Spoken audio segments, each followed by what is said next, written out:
Electric flux and electric field flux intensity, ठीक है। पहले तो इलेक्ट्रिक फ्लक्स क्या है। अब हमने बात कर लिया कि इलेक्ट्रिक फील्ड होती है और उसके अंदर जो भी चार्ज होता है वो अपने अंदर से कुछ फोर्स, लाइन ऑफ फोर्सेस निकाल रहा होता है या अपने अंदर ले रहा होता है, ठीक है। पॉजिटिव होगा तो निकालेगा, नेगेटिव होगा तो लेगा।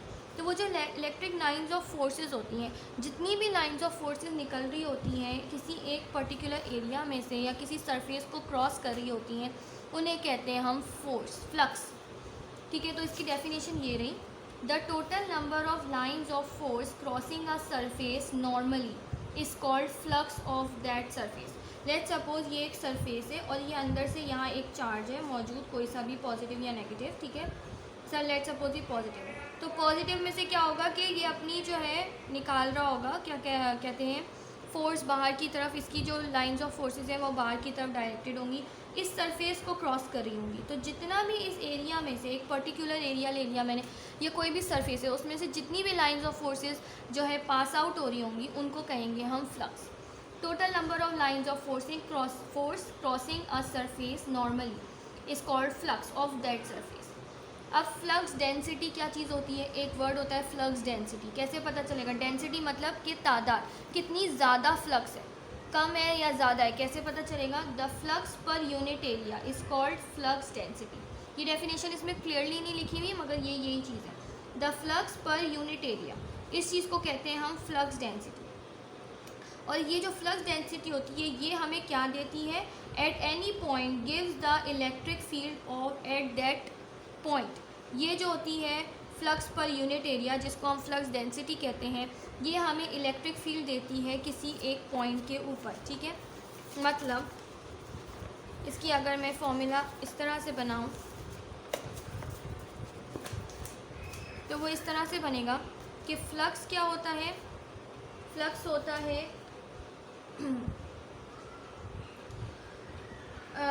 Total number of lines of force, number of lines of force crossing over a surface, ठीक है। ये तो हमने फॉर्मूला पढ़ा मगर ये एक्चुअल फॉर्मूला नहीं है, ठीक है। इन्होंने बात करी कि फ्लक्स डेंसिटी क्या है। फ्लक्स डेंसिटी है फ्लक्स पर यूनिट एरिया, इसको कहते हैं फ्लक्स डेंसिटी, ठीक है। इसको कहते हैं हम फ्लक्स डेंसिटी। और ये हमें क्या देता है? इसको हम इलेक्ट्रिक फील्ड भी कह सकते हैं, कैपिटल ई से इलेक्ट्रिक फील्ड को शो करते हैं। इसी चीज़ को हम इलेक्ट्रिक फील्ड भी कह सकते हैं। तो इसी से हमें इलेक्ट्रिक फ्लक्स का फॉर्मूला भी मिलेगा। इलेक्ट्रिक फ्लक्स क्या है?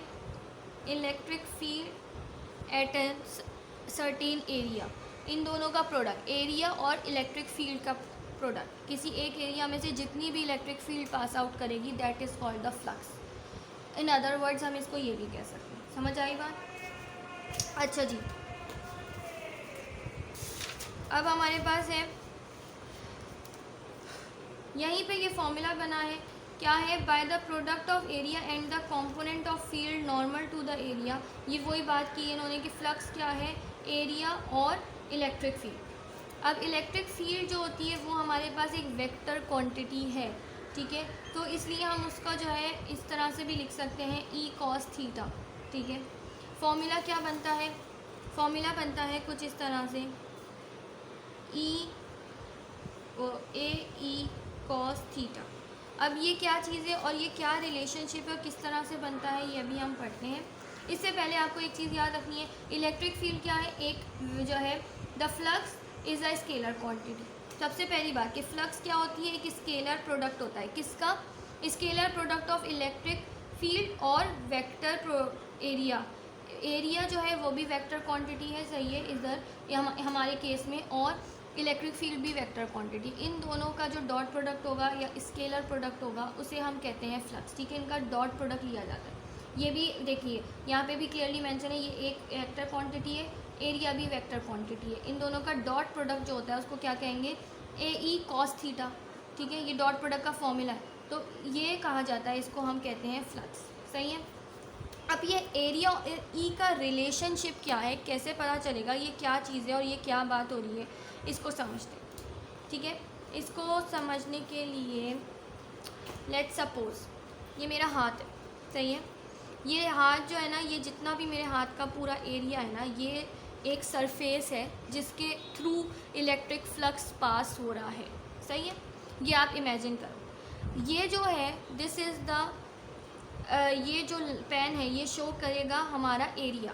किसी भी सरफेस का एरिया उससे बिल्कुल परपेंडिकुलर होता है, किसी भी सरफेस का एरिया उससे परपेंडिकुलर होता है। ठीक है, तो ये जो चीज़ है ये इस सरफेस के परपेंडिकुलर मैंने बना दिया, ये है एरिया। ठीक है, ए। और ये जो है, ये जो ब्लू मार्कर है ये शो करेगा मुझे डायरेक्शन ऑफ फ्लक्स, कि फ्लक्स या इलेक्ट्रिक लाइंस ऑफ फोर्सेस किस डायरेक्शन में है। ठीक है, अब हमारे पास बुक के अंदर ये केसेस लिखे हुए हैं, आप बुक खोल के रखिए अपने सामने, साथ में आपको ये केसेस नज़र आएंगे। ठीक है, अब पहली चीज़ क्या बोल रहे हैं कि अगर ये जो इलेक्ट्रिक फील्ड है, ये इलेक्ट्रिक फील्ड ये सरफेस के साथ जो एरिया है, सॉरी एरिया जो है सरफेस के साथ वो परपेंडिकुलर है। कह रहे हैं अगर ये जो है इलेक्ट्रिक लाइंस ऑफ फोर्सेस हैं, ये इलेक्ट्रिक फील्ड है, ठीक है, ये जो है अगर बिल्कुल इसी डायरेक्शन में पास कर रहा है जिस डायरेक्शन में एरिया है, ठीक है, पूरे सरफेस में से पास कर रहा है, मतलब सरफेस की हर तरफ से ये इलेक्ट्रिक लाइंस ऑफ फोर्सेस पास करी ऐसे, तो ये दोनों एक दूसरे से क्या हो गई, पैरेलल। इनके बीच में एंगल क्या हो गया, ये एरिया है और ये ई है, इनके बीच का एंगल क्या हो गया, ज़ीरो। इनके बीच में ज़ीरो है एंगल है। और इस वक्त हो क्या रहा है कि जितना भी सरफेस है इस पूरे में से इलेक्ट्रिक लाइंस ऑफ फोर्सेस हर तरफ से पास हो रही हैं, बिकॉज वो इस डायरेक्शन में पास हो रही हैं। समझ आ रहा है आपको, इस डायरेक्शन में पास हो रही हैं, यहाँ से आ रही हैं, पूरे सरफेस में से पास हो रही हैं इस तरफ। ठीक है, एरिया और इसके बीच का जो वो है क्या कहते हैं एंगल है, वो क्या है, दोनों पैरेलल हैं, इनके बीच का एंगल क्या है, इनके बीच का एंगल है ज़ीरो। ठीक है, तो अब कहेंगे कि इस कंडीशन में जब एंगल इन दोनों के बीच का एरिया और ई के बीच का एंगल ज़ीरो होगा, उस वक्त जो फ्लक्स होगा वो होगा मैक्सिमम। ये लाइन यहाँ लिखी हुई है, द फ्लक्स इज़ सॉरी ये रहा, the flux is maximum when angle is zero. किसके बीच का, एरिया और ई के बीच का एंगल। अब वापस से बात करते हैं, हम ये मैंने आपको बताया कि एरिया जो होता है वो हमेशा परपेंडिकुलर होता है सरफेस से, ये बात सही है। अब हम कह रहे हैं कि मैंने पहले इसको यूँ रखा था और इलेक्ट्रिक फोर्स यूँ घूम रही, ठीक है।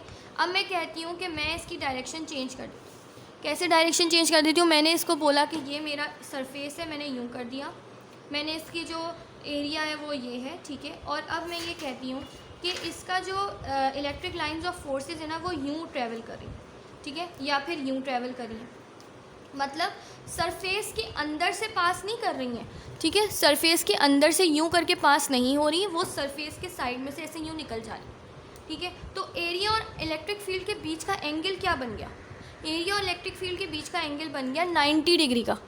समझ आ रहा है, तो जब ये 90 डिग्री का एंगल बना, सरफेस में से कोई इलेक्ट्रिक फील्ड पास नहीं हुई, यूँ होती तो पास होती, अभी कोई भी पास नहीं हो रही।